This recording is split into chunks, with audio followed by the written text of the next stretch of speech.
Hello दोस्तों। आज हम आपको एक ऐसी किताब के बारे में विस्तार से बताने जा रहे हैं जो केवल साहित्य नहीं है बल्कि हमारे समय का आईना है। यह किताब है Mother Mary comes to me, जिसकी लेखिका हैं बुकर प्राइज़ विजेता अरुंधति रॉय। अरुंधति रॉय को हम सब जानते होंगे। उनकी सबसे प्रसिद्ध कृति है the God of small things, जिसने उन्हें अंतर्राष्ट्रीय पहचान दिलाई। लेकिन रॉय केवल एक उपन्यासकार नहीं बल्कि वे एक ऐसी विचारक और एक्टिविस्ट भी हैं जो समाज और राजनीति के गहरे सवाल उठाती हैं। Mother Mary comes to me असल में उनके कई वर्षों के लेखों और भाषणों और निबंधों का संग्रह है। यह किताब हमें भारत और दुनिया की राजनीति, धर्म, समाज, पर्यावरण और लोकतंत्र की असलियत दिखाती है। इसमें कहीं तीखी आलोचना है, कहीं करुणा का भाव है, कहीं चेतावनी है तो कहीं उम्मीद की झलक है। किताब का नाम Mother Mary comes to me अपने आप में प्रतीकात्मक है। यह नाम बीटल्स के मशहूर गाने लेट इट बी से प्रेरित है, जिसमें मदर मैरी एक सांत्वना और मार्गदर्शन देने वाली शक्ति के रूप में आती हैं।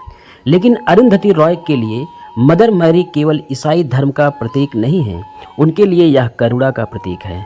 यह वह आवाज़ है जो हाशिए पर खड़े लोगों के दुख दर्द को सुनती हैं और उन्हें आशा देती हैं।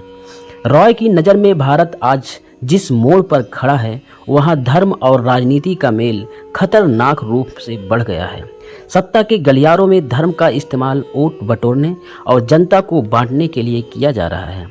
यह किताब हमें सोचने पर मजबूर करती है कि आखिर कब तक इंसान को धर्म, जाति और भाषा के नाम पर बांटा जाएगा। अब जरा सोचिए, क्या हमारा लोकतंत्र सचमुच उतनी ही मजबूत है जितना हम सोचते हैं? क्या सचमुच हर आवाज़ को सुना जाता है? रॉय कहती हैं कि आज का लोकतंत्र केवल चुनावी प्रक्रिया तक सीमित हो गया है। सत्ता और पूंजी का गठजोड़ इतना गहरा हो चुका है कि गरीब और कमज़ोर वर्ग की आवाज़ अक्सर दबा दी जाती है। इस किताब में उन्होंने किसानों की हालत, आदिवासियों का संघर्ष और अल्पसंख्यकों की मुश्किलें और पर्यावरण के संकट पर खुलकर लिखा है। हर पन्ना हमें यह सोचने पर मजबूर करता है कि हम किस दिशा में जा रहे हैं। अरुंधति राय बताती हैं कि हमारे समाज में विकास का जो मॉडल अपनाया जा रहा है वह टिकाऊ नहीं है। बड़े बड़े बांध, खदानें, फैक्ट्रियां और प्रोजेक्ट्स बन रहे हैं, लेकिन इनमें से सबसे ज़्यादा नुकसान किसका हो रहा है? उन गरीब किसानों और आदिवासियों का, जिनकी ज़मीन छिन रही है, जिनकी नदियां और जंगल नष्ट हो रहे हैं। रॉय कहती हैं कि ऐसा विकास केवल अमीरों को और अमीर बना रहा है, जबकि गरीबों के पास खोने के अलावा कुछ भी नहीं बचता। Mother Mary comes to me केवल समस्याओं को उजागर नहीं करती है, बल्कि हमें यह भी दिखाती है कि इन अंधेरों के बीच रोशनी कहाँ है। रॉय मानती हैं कि इंसानियत और करुणा अभी भी जिंदा है। जब भी कोई किसान अपने हक के लिए खड़ा होता है, जब कोई छात्र सच्चाई की आवाज़ उठाता है, जब कोई महिला अन्याय का विरोध करती है, तब मदर मैरी की तरह करुणा और साहस हमारे सामने खड़ा हो जाता है। यह किताब हमें बताती है कि आज के भारत में असहमति की आवाज़ को दबाया जा रहा है। जो लोग सवाल उठाते हैं उन्हें देशद्रोही कह दिया जाता है। मीडिया, जो लोकतंत्र का चौथा स्तंभ माना जाता है, वह भी अब सत्ता के पक्ष में खड़ा दिखाई देता है। ऐसे में आम आदमी के पास सच्चाई जानने के बहुत कम साधन बचे हुए हैं। रॉय के अनुसार आज हमें सबसे ज़्यादा ज़रूरत है सच बोलने की हिम्मत की। वह कहती हैं कि अगर हम चुप रहे तो अन्याय और ज़्यादा गहराएगा। हमें अपने समाज को बदलने के लिए आवाज़ उठानी होगी, चाहे वह कितनी भी मुश्किल क्यों न हो।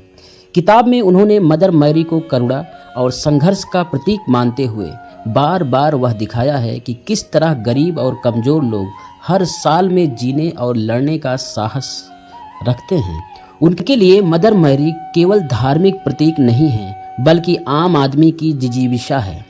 रॉय का मानना है कि लोकतंत्र तभी मजबूत होगा जब उसमें हर वर्ग की आवाज़ शामिल होगी, चाहे वह किसान हो, मजदूर हो, आदिवासी हो, अल्पसंख्यक हो या शहरी गरीब, सबकी भागीदारी जरूरी है। लेकिन आज की राजनीति इन आवाज़ों को कमज़ोर करने की कोशिश कर रही है। पर्यावरण को लेकर रॉय की चिंताएं बेहद गहरी हैं। वह लिखती हैं कि अगर इसी तरह से जंगल काटे गए, नदियों को प्रदूषित किया गया और पहाड़ों को खनन से खोखला किया गया तो आने वाली पीढ़ियां हमें माफ़ नहीं करेंगी। वह यह सवाल उठाती हैं कि क्या सचमुच यह विकास है, अगर इसकी कीमत इंसान और प्रकृति दोनों को चुकानी पड़ रही है। Mother Mary come comes to me का सबसे बड़ा संदेश यही है कि हमें करुणा, न्याय और इंसानियत को फिर से अपना मार्गदर्शक बनाना होगा। धर्म और राजनीति से ऊपर उठकर हमें इंसान को इंसान की तरह देखना होगा। अरुंधति रॉय की भाषा बेहद तीखी, भावनात्मक और काव्यात्मक है। उनकी शैली ऐसी है कि पाठक के दिल को सीधा छू जाती है। जब आप यह किताब पढ़ते हैं तो ऐसा लगता है कि जैसे आपके सामने एक आईना रख दिया गया हो और उसमें आप अपने समाज की असली तस्वीर देख रहे हों। दोस्तों, यह सिर्फ शुरुआत है। इस किताब के पन्नों में और भी गहरे सवाल, दिल को झकझोर देने वाली कहानियाँ और सोचने पर मजबूर कर देने वाले तर्क छिपे हैं। आने वाले हिस्से में हम विस्तार से देखेंगे कि किस तरह रॉय धार्मिक राजनीति, सामाजिक असमानता, लोकतंत्र की चुनौतियाँ और पर्यावरणीय संकट पर गहराई से बात करती हैं। हेलो दोस्तों, पिछली कड़ी में हमने इस पुस्तक की प्रस्तावना और इसके बुनियादी विचारों को समझा। अब हम आगे बढ़ते हैं और देखते हैं कि अरुंधति रॉय किस तरह से धर्म और राजनीति के मेल, समाज में असहमति की जगह और गरीबों के संघर्ष पर प्रकाश डालती हैं। अरुंधति रॉय कहती हैं कि भारत का लोकतंत्र दुनिया में सबसे बड़ा लोकतंत्र कहा जाता है, लेकिन इसकी जड़ें अब खोखली होती जा रही हैं। इसकी सबसे बड़ी वजह है राजनीति में धर्म का इस्तेमाल। धर्म, जो इंसान को जोड़ने का काम करना चाहिए, आज सत्ता की राजनीति का औजार बन गया है। नेता धर्म के नाम पर लोगों को बांट रहे हैं, समाज में खाई पैदा कर रहे हैं और जनता की भावनाओं का इस्तेमाल करके सत्ता पर काबिज हो रहे हैं। वह मदर मैरी के प्रतीक का इस्तेमाल करती हैं, यह दिखाने के लिए कि करुणा और इंसानियत का ही असली धर्म है। मदर मैरी सिर्फ ईसाई धर्म का प्रतीक नहीं है, बल्कि यह वह माँ है जो हर दुखी इंसान को सांत्वना देती है। लेकिन जब राजनीति धर्म का इस्तेमाल करती है तो यह करुणा गायब हो जाती है और उसकी जगह ले लेती है घृणा और हिंसा। रॉय कहती हैं कि जब भी कोई सत्ता असहमति की आवाज़ को दबाने लगती है तो यह लोकतंत्र के लिए खतरे की घंटी बन जाती है। आज भारत में ऐसा ही हो रहा है। जो लोग सरकार की नीतियों पर सवाल उठाते हैं उन्हें देशद्रोही कह दिया जाता है। पत्रकार, लेखक, छात्र जो भी सच बोलता है उस पर केस दर्ज कर दिया जाता है, उसे जेल में डाल दिया जाता है या बदनाम कर दिया जाता है। वह बताती हैं कि मीडिया, जिसे लोकतंत्र का चौथा स्तंभ कहा जाता है, अब सत्ता के साथ खड़ा है। ज़्यादातर टीवी चैनल और अखबार केवल वही दिखाते हैं जो सरकार चाहती है। सच बोलने वाले पत्रकारों की आवाज़ दबा दी जाती है। आम जनता तक सच्चाई पहुंच ही नहीं पाती। ऐसे में लोकतंत्र केवल एक रबर स्टैंप बनकर रह गया है। अरुंधति रॉय गरीबों और हाशिए पर खड़े लोगों की आवाज़ को सामने लाती हैं। वह कहती हैं, जब कोई किसान आत्महत्या करता है, जब कोई आदिवासी अपनी ज़मीन खो देता है, जब कोई मजदूर भूख से तड़पता है, तब यह केवल एक व्यक्ति की त्रासदी नहीं होती, बल्कि यह हमारे लोकतंत्र की नाकामी होती है। वह बार बार यह सवाल उठाती हैं, क्या यह वही भारत है जिसके लिए हम आज़ादी के बाद से सपने देखते आए थे? आज़ादी का मतलब केवल झंडा फहराना और चुनाव कराना नहीं होता। असली आज़ादी तब होगी जब हर इंसान की गरिमा सुरक्षित होगी, जब हर किसी को बोलने की आज़ादी होगी, जब हर कोई भूखा नहीं रहेगा और कोई भी डर के साये में नहीं जिएगा। किताब में कई जगह वह व्यक्तिगत किस्सों और घटनाओं का जिक्र करती हैं, जैसे जब उन्होंने दिल्ली की सड़कों पर मजदूरों को बेबस और भूखा देखा, जब उन्होंने आदिवासियों को जंगल से बेदखल होते देखा, या जब उन्होंने छात्रों और एक्टिविस्ट्स को जेलों में सड़ते देखा तो उनका दिल दहल गया। इन सब अनुभवों को उन्होंने अपनी लेखनी में उतारा है ताकि पाठक केवल शब्द ना पढ़ें बल्कि उस दर्द को महसूस कर सकें। अरुंधति रॉय का मानना है कि असहमति लोकतंत्र की आत्मा है। अगर आप सरकार से सवाल नहीं पूछ सकते, अगर आप अपनी राय खुलकर नहीं रख सकते, अगर आप अन्याय के खिलाफ आवाज नहीं उठा सकते, तो लोकतंत्र सिर्फ नाम का रह जाएगा। वह कहती हैं कि देशभक्ति का मतलब यह नहीं है कि आप आंख मूंद कर सरकार की हर बात मान लें। असली देशभक्ति यह है कि आप अपने देश को बेहतर बनाने के लिए उसकी गलतियों पर भी सवाल उठाएं। धर्म और राजनीति का मेल केवल हिंदू मुस्लिम, हिंदू ईसाई विवाद तक सीमित नहीं है। यह मेल समाज के हर हिस्से को प्रभावित करता है। शिक्षा से लेकर रोजगार तक, स्वास्थ्य से लेकर न्याय तक, हर जगह धर्म और जाति की राजनीति घुस चुकी है। गरीब और कमजोर वर्ग इससे सबसे ज्यादा प्रभावित होते हैं, क्योंकि उनके पास ना तो पैसे की ताकत है और ना ही सत्ता की पहुंच। अरुंधति रॉय हमें यह भी याद दिलाती हैं कि इतिहास गवाह है, जब भी धर्म और राजनीति का ज्यादा मेल हुआ है, तब समाज ने बहुत पीड़ा झेली है। वह उदाहरण देती हैं कि किस तरह जर्मनी में नाजीवाद ने धर्म और नस्ल के नाम पर करोड़ों लोगों का खून बहाया। इसी तरह भारत में भी अगर धर्म का इस्तेमाल राजनीति में होता रहा तो परिणाम खतरनाक हो सकते हैं। रॉय कहती हैं कि लोकतंत्र केवल बहुमत की सरकार नहीं है। असली लोकतंत्र तब होगा जब अल्पसंख्यकों की आवाज़ भी सुनी जाएगी, जब हर वर्ग को बराबर का हक मिलेगा।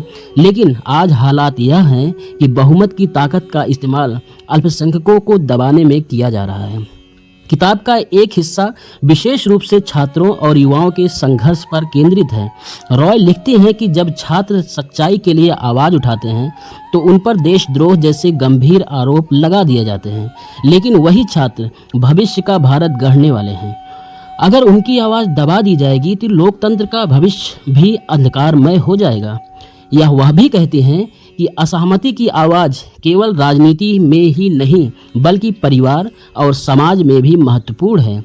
अगर बच्चे अपने माता पिता से सवाल नहीं पूछ सकते, अगर औरतें अपने पति से सवाल नहीं पूछ सकती, अगर मजदूर अपने मालिक से सवाल नहीं पूछ सकता, तो यह भी एक तरह की गुलामी है। असली आज़ादी का मतलब है सवाल पूछने की हिम्मत। Mother Mary comes to me इस बात पर जोर देती है कि हमें करुणा और इंसानियत को अपने दिल में जिंदा रखना होगा। जब भी सत्ता हमें डराने की कोशिश करे, हमें मदर मैरी की तरह साहस और करुणा से खड़ा होना होगा। यही इंसानियत की असली जीत होगी। अरुंधति रॉय अपनी किताब में जब धर्म और राजनीति के मेल की बात करती हैं तो वे बार बार यह दिखाती हैं कि भारत जैसे देश में आस्था का इस्तेमाल केवल सत्ता हासिल करने के औजार के रूप में किया जाता है। उनका मानना है कि असली धार्मिकता व्यक्ति के भीतर के नैतिक मूल्य और करुणा में छिपी होती है। लेकिन आज के समय में धर्म को मंदिर, मस्जिद, त्योहार, जुलूस और भीड़ हिंसा के रूप में परिभाषित कर दिया गया है। यह रूप लोगों को जोड़ने के बजाय बांटने का काम करता है। वे लिखती हैं कि माँ मैरी का प्रतीक इसलिए महत्वपूर्ण है क्योंकि वह स्त्री शक्ति का एक ऐसा स्वरूप है जो पितृसत्तात्मक व्यवस्था को चुनौती देता है। भारत में भी माँ दुर्गा, माँ काली, माँ सरस्वती जैसे देवी रूपों की पूजा होती है, लेकिन असल जिंदगी में स्त्रियों को समान अधिकार नहीं दिए जाते। यही दोहरा चरित्र राजनीति और समाज में दोनों में दिखता है।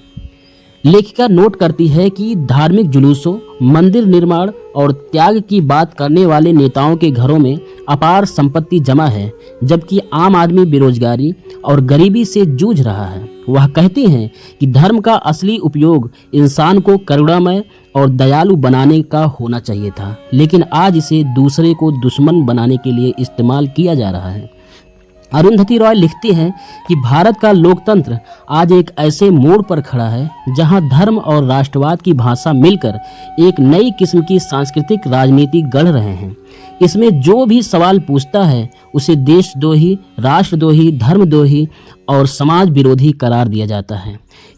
इस माहौल में साहित्यकार, पत्रकार और बुद्धिजीवी भी चुप कर दिए जाते हैं। यह वही समय है जब लेखन एक जिम्मेदारी बन जाता है और इसी कारण वह खुद बोलने से पीछे नहीं हटती।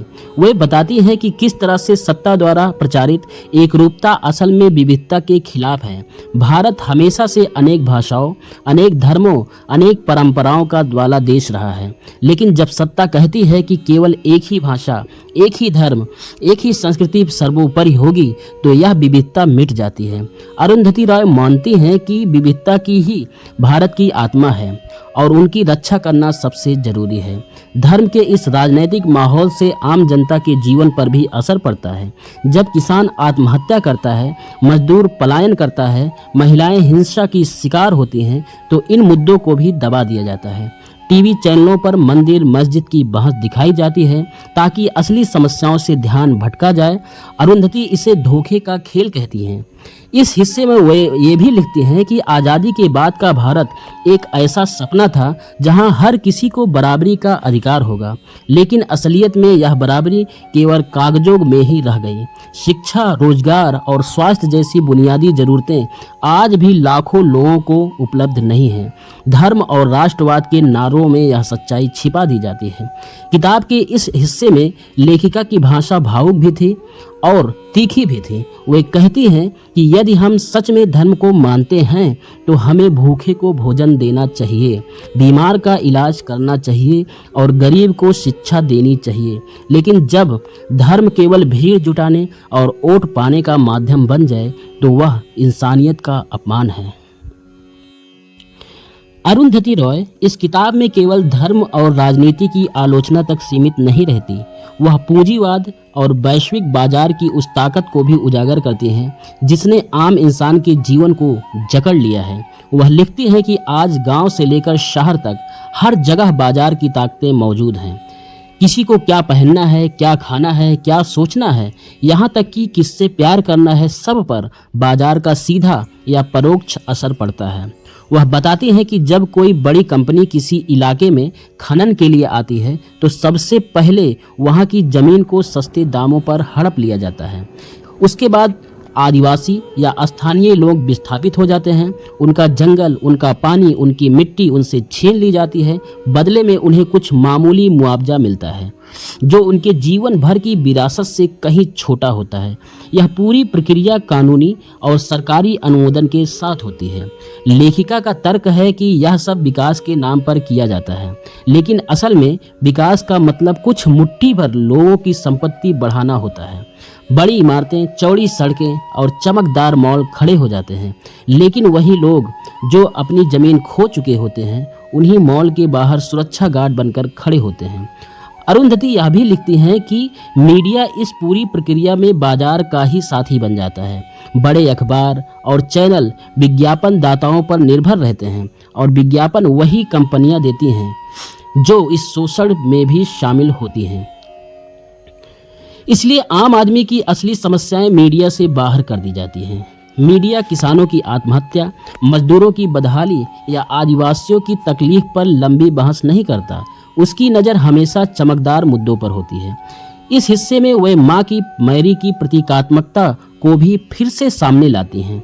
वह कहती हैं कि माँ मैरी गरीबों और दबे कुचले लोगों की रक्षक मानी जाती हैं, लेकिन भारत में जब चर्च, मंदिर या मस्जिद भी बाजार और राजनीति से मिलकर खड़े हो जाते हैं तो असली धार्मिकता दब जाती है।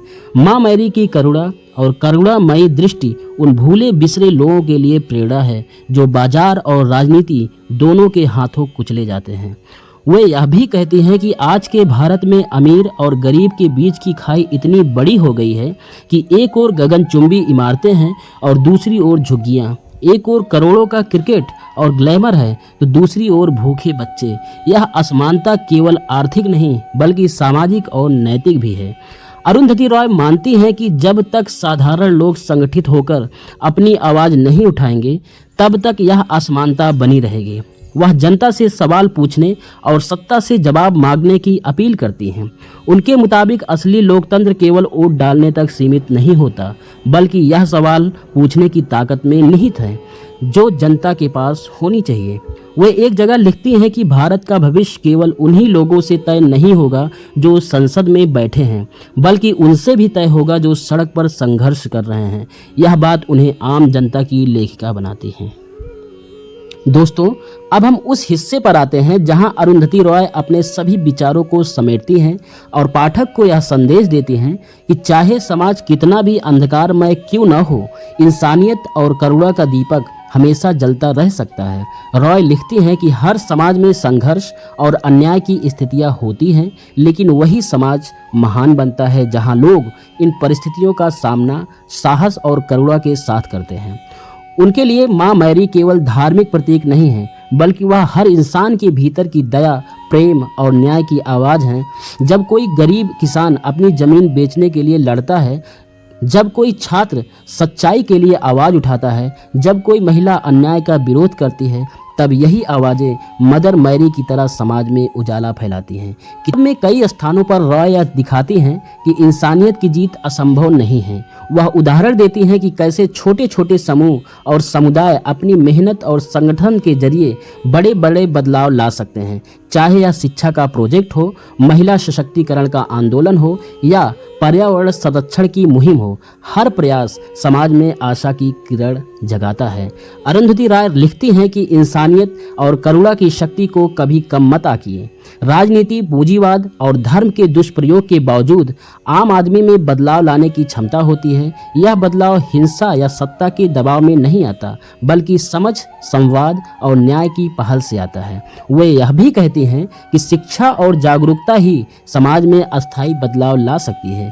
जब लोग समझेंगे कि उनके अधिकार क्या हैं, जब लोग जानेंगे कि उनका मत, उनकी आवाज़ और उनकी मेहनत मूल्यवान है, तब ही समाज का असली विकास संभव है।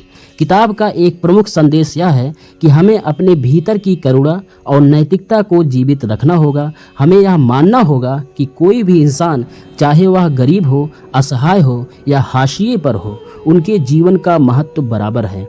यही सोच हमें समाज में न्याय और समानता की दिशा में ले जाती है। रॉय ने किताब में कई बार यह दिखाया है कि भारत का भविष्य केवल नेताओं और सरकारों के हाथों से तय नहीं होता, बल्कि जनता के हाथों तय होता है। जब आम लोग अपने अधिकारों के लिए खड़े होंगे, तब वे अन्याय के खिलाफ आवाज़ उठाएंगे, और जब वे करुणा और समझदारी के साथ समस्याओं का सामना करेंगे, तब ही समाज का असली विकास होगा। किताब के समापन में अरुंधति रॉय हमें यह याद दिलाती हैं कि चाहे दुनिया कितनी भी बदल जाए, चाहे राजनीति कितनी भी कठोर हो जाए, इंसानियत और करुणा की ताकत हमेशा मौजूद रहती है। माँ मैरी का प्रतीक यह दर्शाता है कि अंधकार में भी उजाला, अन्याय में भी न्याय, असमानता में भी समानता संभव है। दोस्तों, Mother Mary comes to me केवल एक किताब नहीं, यह एक चेतावनी है, एक आईना है, और सबसे बड़ी बात यह है कि यह उम्मीद का संदेश देती है। अगर हम सच में अपने समाज को बेहतर बनाना चाहते हैं, अगर हम लोकतंत्र को जीवित रखना चाहते हैं, अगर हम हर इंसान को सम्मान और अधिकार देना चाहते हैं, तो यह किताब हमें यह याद दिलाती है कि असली बदलाव हमारे हाथों में है।